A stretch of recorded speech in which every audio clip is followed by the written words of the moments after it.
悪は可能性から根絶やしにせねばならん。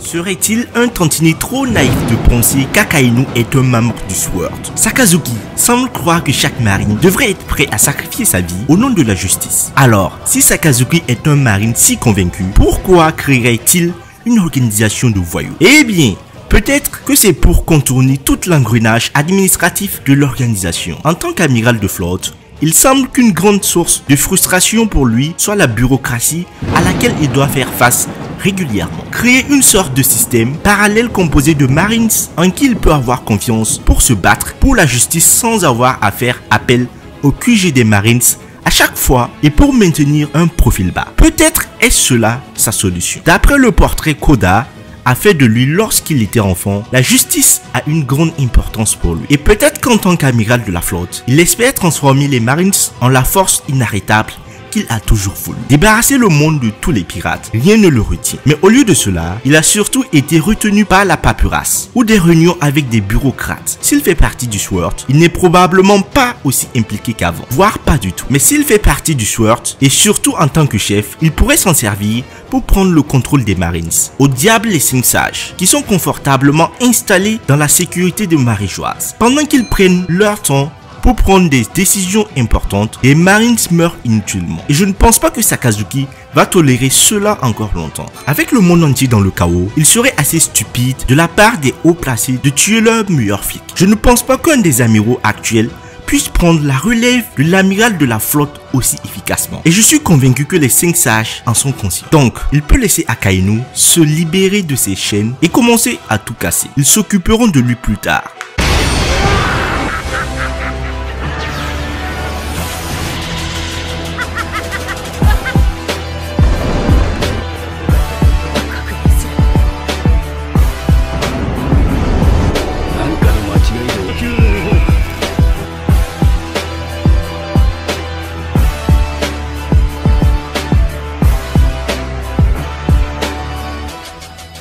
La passion de Sakazuki. Sakazuki semble être guidé par la passion, ce qui signifie qu'il est principalement guidé par ses émotions. Il est clairement montré comme une tête brûlée, contrairement à Kuzan qui semble toujours garder son sang-froid. Il ne laisse pas ses émotions interférer avec ce qu'il fait. Au début, il semblait juste que le bon Marines pensait laisser Robin en vie et ne pas la capturer. Mais s'il avait besoin d'un lecteur de poneglyphes dans le futur parce qu'il travaillait déjà pour un pirate. À la fin de Punk Hazard, Aokiji dit quelque chose comme « Je suis toujours moi » à Smoker. Beaucoup de gens pensent que cela implique qu'il n'est pas réellement devenu un pirate. Mais qu'en est-il si cela implique qu'il était un pirate depuis le début, comme Vergo des pirates de Don Quichotte? Cela est catapulté, mais j'ai l'impression qu'il y a quelque chose qui se prépare avec Kuzan. Le bleu est censé symboliser le calme, tandis que la couleur rouge est souvent associée à la passion. Tout cela étant dit, je pense qu'Oda a attribué les fruits du démon de manière appropriée, suivant le chemin selon lequel les fruits du démon correspondent à la personnalité de leur propriétaire. Sakazuki est fier de se battre passionnément pour la justice, alors que Kuzan le fait paresseusement, ce qui montre un manque de passion de la part de Kuzan. Cela ne signifie en aucun cas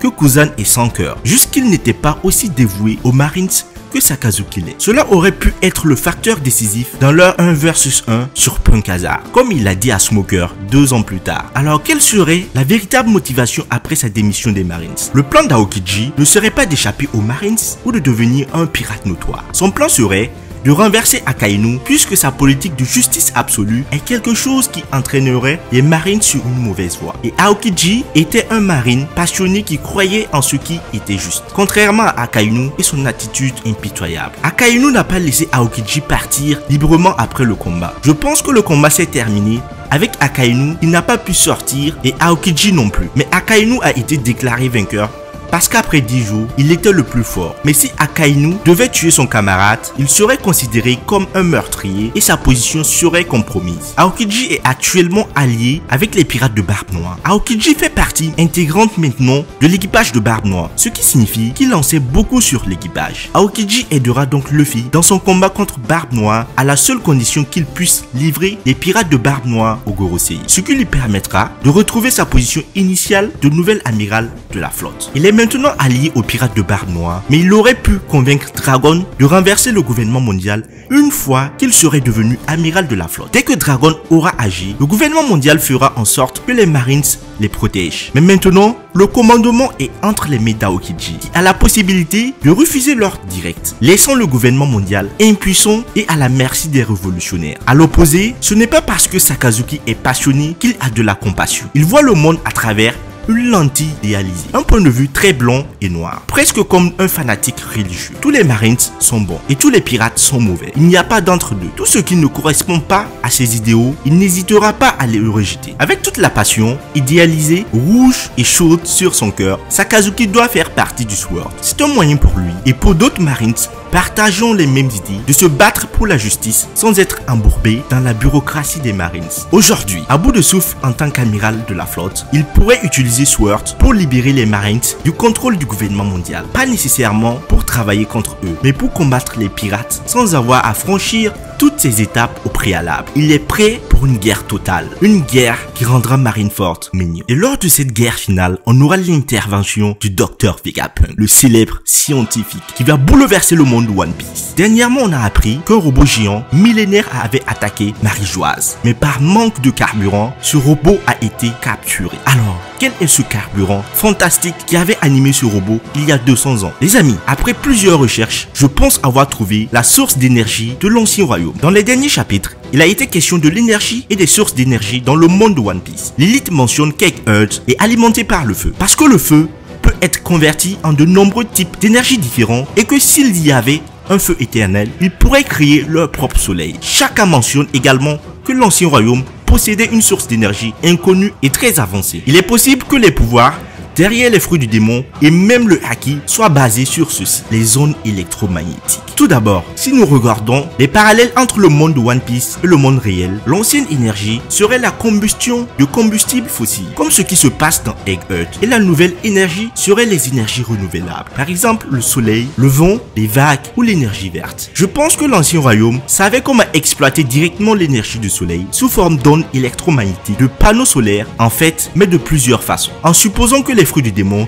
proviennent réellement de l'ancien royaume, ce dont je ne suis pas sûr, et que les fruits du démon ne sont pas seulement des outils magiques qui créent des pouvoirs à partir de rien et qu'il existe une base scientifique derrière cela, alors peut-être que les fruits du démon sont également alimentés par le soleil. Pouvoir changer son corps en différents matériaux, créer des éléments à partir de rien et changer l'utilisateur lui-même en animaux et se transformer nécessite de l'énergie. Et cette énergie vient du soleil. Voici 2 points pour soutenir cela. Premièrement, les smiles. Les smiles sont des fruits du démon incomplets et inférieurs, uniquement de type Zoan, qui modifient le corps de l'utilisateur de façon permanente et ce dernier n'a pas la possibilité de changer de forme comme un vrai fruit du démon. La raison pour laquelle il n'y a pas de smile paramecia, Loya, et que les smiles n'exploitent pas l'énergie du soleil et ne peuvent pas créer d'énergie ou d'éléments ou faire d'autres effets qui nécessitent l'énergie ou du pouvoir. Les smiles ne sont qu'une tentative unique de mutation du facteur de lignée de l'ADN de l'utilisateur. Les changements sont donc permanents. Deuxièmement, on va parler de Barbe Noire. La capacité de Barbe Noire à désactiver les pouvoirs du fruit du démon lorsqu'il les touche. C'est un élément très important. Barbe Noire a mentionné que les ténèbres sont la gravité. Et comme la lumière qui est un type d'onde électromagnétique, toutes les zones électromagnétiques ne peuvent pas s'échapper d'un trou noir. Et il est possible que la capacité de Barbe Noire empêche essentiellement les pouvoirs du fruit du démon de fonctionner en absorbant les ondes électromagnétiques nécessaires pour alimenter les pouvoirs du fruit du démon. Enfin, il serait possible que le haki soit également basé sur les ondes électromagnétiques. La première fois que nous avons vu le haki utilisé, c'était pendant Skypiea, où l'on nous a présenté le mantra ou l'haki de l'observation. Enel lui-même a dit qu'il pouvait étendre la portée de son mantra grâce au pouvoir de son fruit de l'électricité. Le haki lui-même a été montré comme pouvant se manifester physiquement sous la forme d'éclairs. Alors, le haki de l'observation fonctionnerait comme des ondes radio avec une capacité de lecture de celle-ci par l'utilisateur. Cela serait une base d'explication pour le haki de l'armement. La disposition des électrons d'un objet détermine si celui-ci est solide, liquide ou gazeux. Il se pourrait aussi que les ondes électromagnétiques du haki perturbent les ondes électromagnétiques du fruit du démon. Un autre point que j'aimerais ajouter